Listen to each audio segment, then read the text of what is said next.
Hi, and welcome back to another episode of the DAV podcast. I'm Brian Buckwalter, and today I'm talking with Marine veteran and DAV member Carrie Roeger. If you're an entrepreneur or a veteran thinking about starting a business, I think you're really going to enjoy today's episode. Carrie shares her journey from the Marine Corps to vetpreneur as a restaurant owner and most recently as a franchise owner and business mentor. She talks about how the idea grew from a trip to Las Vegas and how DAV's investment in her business has helped shape its future. But before we hear from her, I wanted to let you know about DAV Patriot Bootcamp. If you're a veteran, service member, or military spouse who's on a mission to become a creator, innovator, or entrepreneur, this is a program you need to check out. DAV Patriot Bootcamp will empower you with comprehensive entrepreneurship startup education, mentorship, access to resources, and a vital community committed to your success. We're taking applications for our next program that will be held at DAV National Headquarters in Erlanger, Kentucky, February 7th through 9th, 2024. For more information about that, go to patriotbootcamp.org. And now, my conversation with Carrie Roeger. So Carrie, thank you so much for joining me today. I'm really excited to talk to you and have you share your story and your journey from Marine Corps to restaurant owner to franchise owner. Thanks, Brian. I really appreciate it. I'm excited to be here.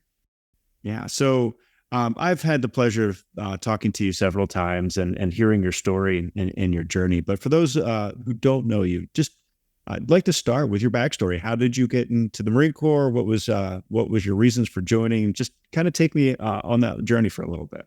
Sure. So I grew up in a small town in northern Wisconsin, really small town, not a lot going on in that town. And when I was a senior in high school, I really wasn't sure what I wanted to do after high school. I didn't know what kind of career I wanted to go into. And I had watched my mom and dad pay for my brother's college and really felt like if I don't know what I want to go to school for, why should they be paying for my school?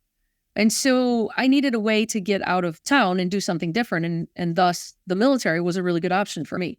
Interestingly enough, I had actually set up an appointment to join the Navy, and all of our recruiters were in the same building in that small town because, of course, it's a small town. My girlfriend and I were going to go join the Navy together. Turns out she really didn't want anything to do with the military anyway. I think she was just moral support.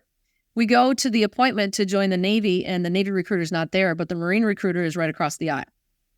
And so I end up sitting down and talking with him, and I really hadn't chosen the Marine Corps. It wasn't something that I really thought I wanted to do or even could do.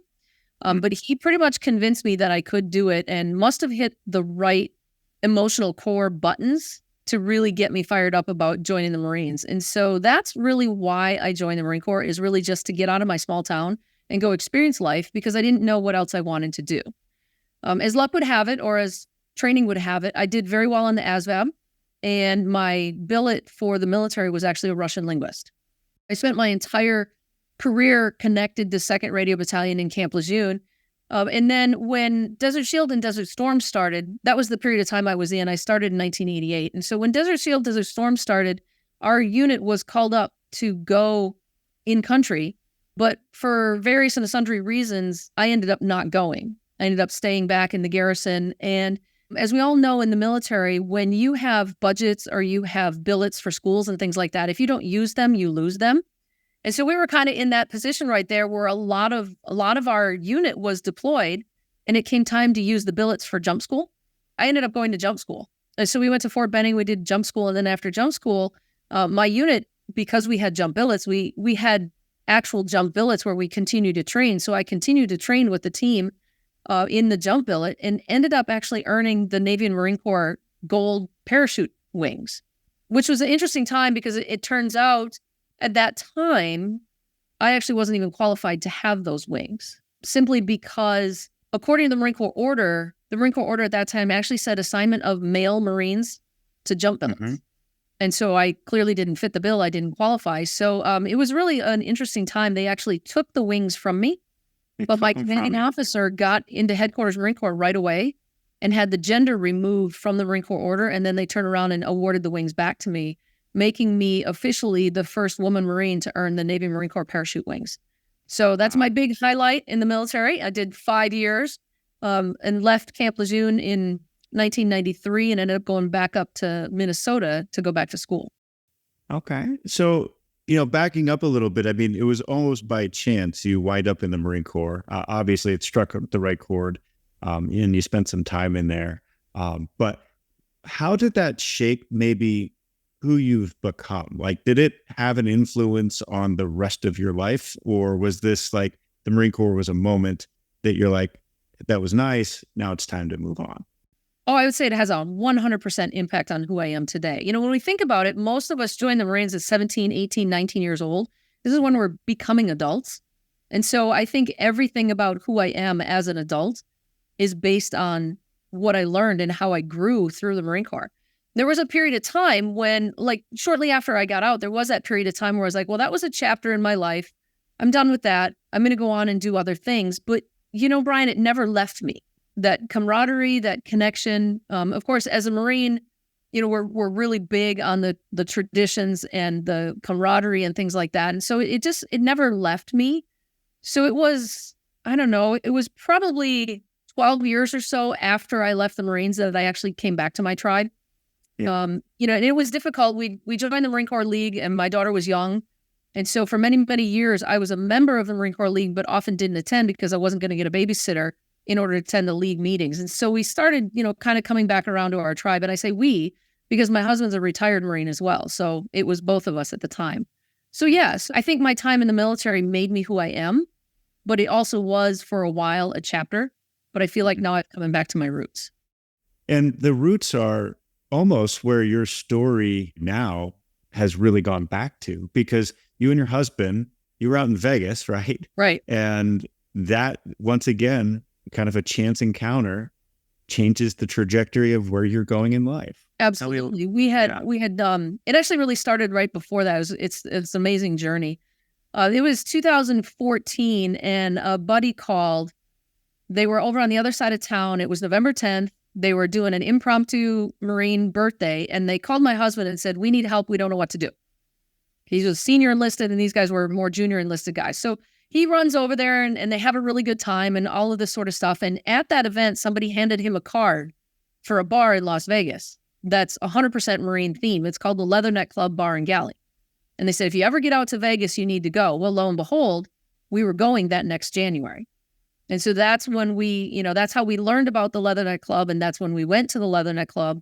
And at the Leatherneck Club, the trajectory of our life completely changed because we recognized how powerful the connectivity was for the military at that restaurant. And for whatever reason, we just felt compelled to build that back here in Woodstock. So you bring this idea back to your small town in Georgia. How was it received? The reception has been overwhelming, to be honest with you. We decided to go ahead and open in 2015. So it was just a couple months after our Vegas trip. Mind you, my husband and I have no restaurant experience whatsoever. So it was really a wing and a prayer. Our motto has always been failure is not an option. And so word got out about what we were doing before we got open. And a lot of people would come by and cheer us on, and they brought their military memorabilia to hang on the walls. And so since the day we've been open, Brian, the support and the feedback from the community has been phenomenal. But when the support for the community goes two ways, we do a tremendous amount to support our community as well as our community supporting us. But just to be able to be that gathering place and that place where veterans come and they feel connected and they feel like they fit in and like they belong has really been the greatest joy that we have is watching that community build.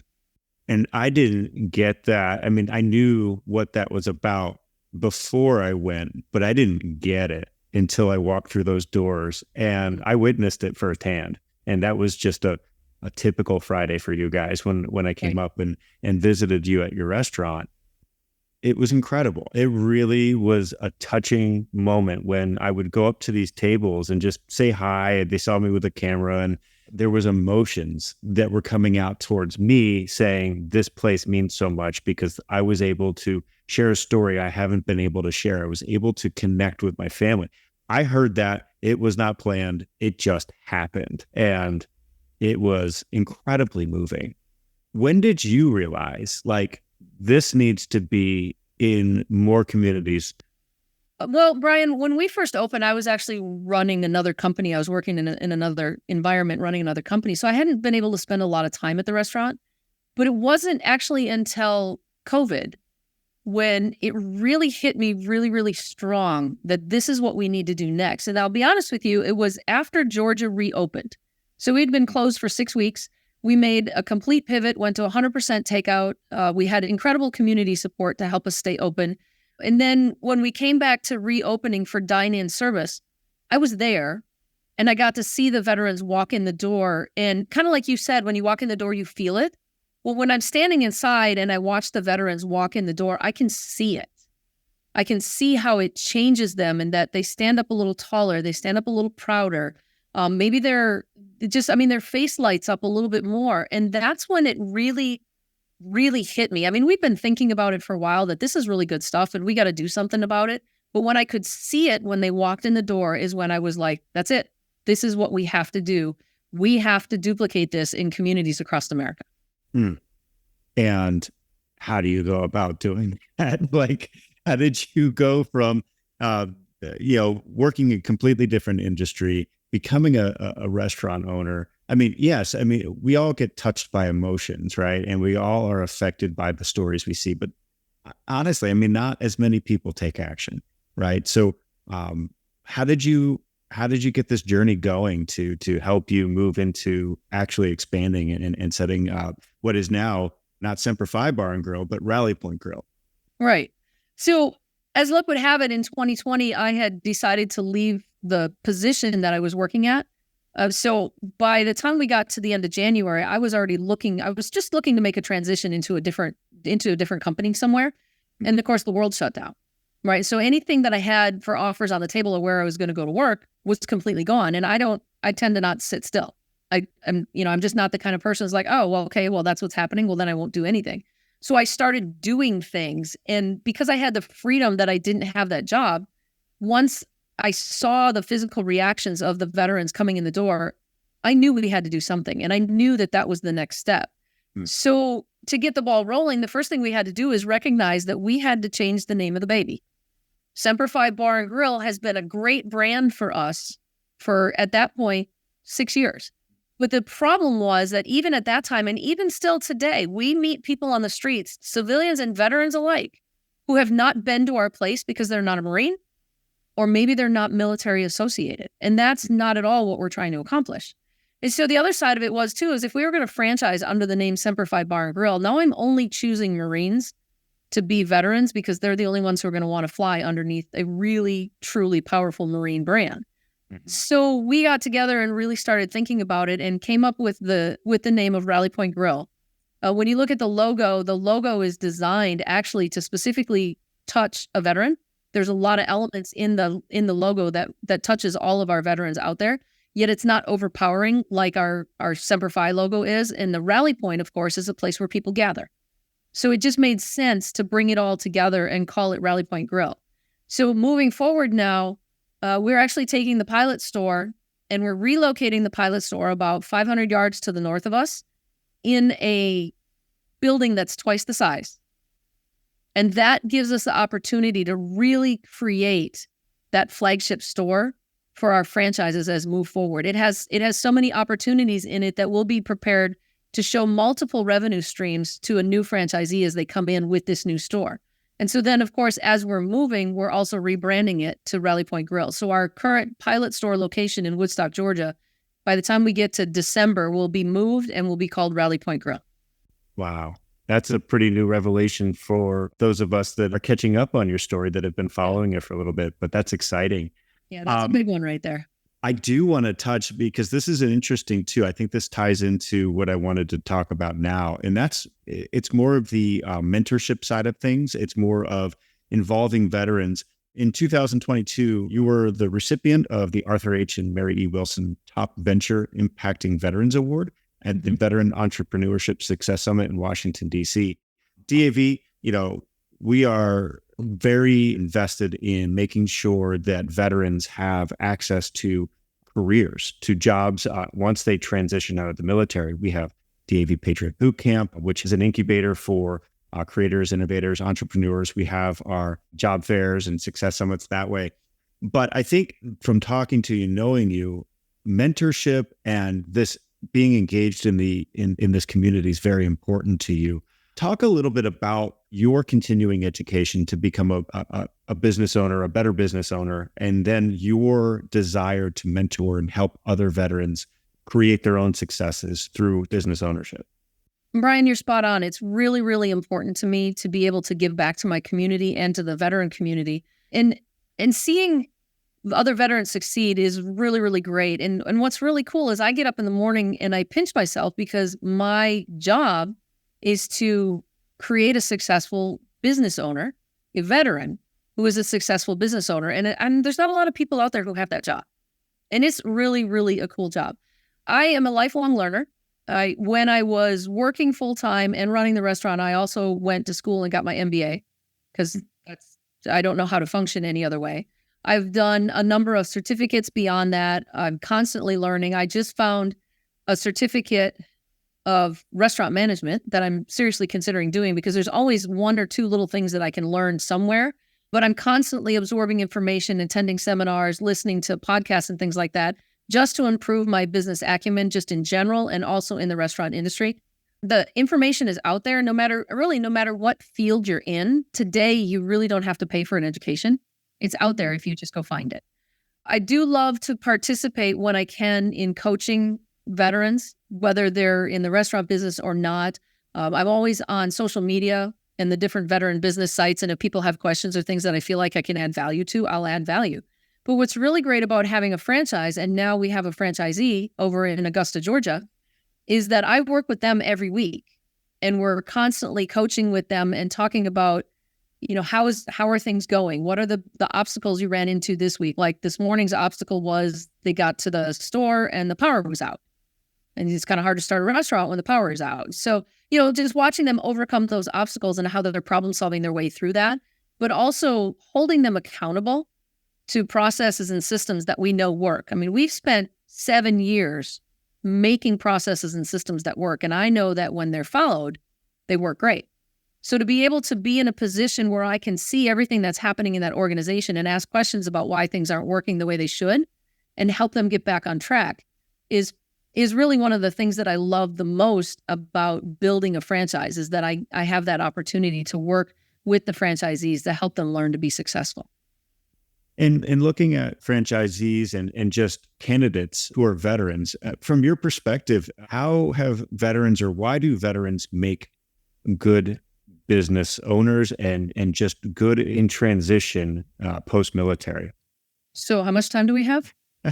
A couple minutes, but I guess, the wave tops here. Yeah, I mean, it's interesting. The veteran candidates, we're cut from a different cloth. I mean, it's hard to put words to what makes us different, but there's a tremendous amount of leadership capacity that comes with veterans when they're transitioning out of the military. There's a certain character, there's this desire to serve, and that's what hospitality is service. And I think the other thing that's really important too is that we develop this notion where you don't leave anybody behind. And I think that is super, super powerful when it comes to building culture in an organization. We have a tendency to build culture better than people who have not experienced the things we have, because we learn how to be good leaders in our culture environment on a personal level. And I think people who are veterans who are listening to this really get that and understand that. But I think that there's really something to that. And that's one of the things that's very different about us in our restaurant versus other restaurants. The current average tenure for a restaurant worker right now is finally back up in the 50s. It used to be down in the 30s during the COVID time and whatnot. But we're talking about 50 days is the current average tenure for a restaurant worker. The average tenure in our organization right now is 1,182 days. That's incredible. And I think that comes from our military training and that notion of not leaving anybody behind and actually really learning how to care for your team and make sure that they all make it to the finish line every day. Yeah, and we're seeing that now. I mean, your role as a mentor, as a business mentor to help others come up there. I mean, that's the epitome of not leaving someone behind. You are saying, hey, I'm going to roll up my sleeves and jump in this fighting hole with you to make sure that you're successful. And that's really cool to see. And for us, coming from a perspective at DAV, it's neat to see that investment and what you're doing now, through the award, obviously, is paying dividends and it's touching other people's lives. Just talk, if you can, just briefly share a little bit about what DAV was able to do with that award in helping you with your next steps. So with the money that we got from the DAV, we invested that in the marketing and advertising for the franchise, which really spurred the organization forward. Today's book of prospects is somewhere over 200, of which there are 3 top prospects that I'm working with right now. And when it comes to franchise, it's about, I call it turning over the rocks, right? Looking underneath the rocks every day. Who am I going to find next? And who's going to rise up and be qualified to do this? And without having funding to do proper advertising, we could have never got to that point. It would have been a really long journey. But we have a nice database of people right now. I've got a couple of prospects on the top that are doing really well, that are moving through the line, and it's that sort of thing. And not only that, we've gotten a tremendous amount of support through exposure from the DAV.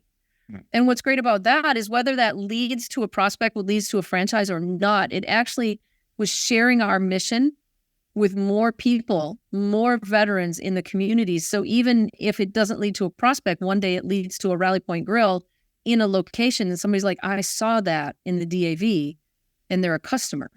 And then we have a chance to impact that customer. And so the exposure, I think, was also phenomenal. It wasn't just about receiving the funds. It was about receiving the exposure and the support too.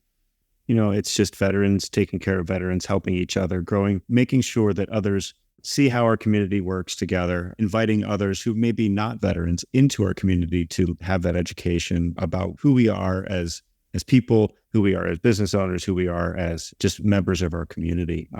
Right. It's really great. I really appreciate this, Carrie. Any final thoughts, just takeaways from maybe a piece of advice you can share to other veterans who may be listening to this podcast on the fence about what's next? Maybe they're trying to get an idea of where they want to go. Any kind of advice that you can offer to them to achieve their goal and move forward? Brian, I would say the most important piece of advice, and the thing that I have to remind myself a lot, is it's never going to be perfect. So don't wait until it is. When you have a plan, you have a process, you have a goal, you have a dream, and you have a direction that you want to go, but you may not know what all the steps are. None of that matters either. Your plan is never going to be perfect. Nothing is going to ever execute perfect, but nothing happens if you don't execute. So just take the first step. That's it for this episode of the DAV podcast. If you'd like more information about DAV Patriot Bootcamp, visit patriotbootcamp.org. If you're interested in our job fairs held virtually and around the country, be sure to visit jobs.dav.org. Thanks again for joining us, and make sure you subscribe to the DAV podcast. We'll catch you next time.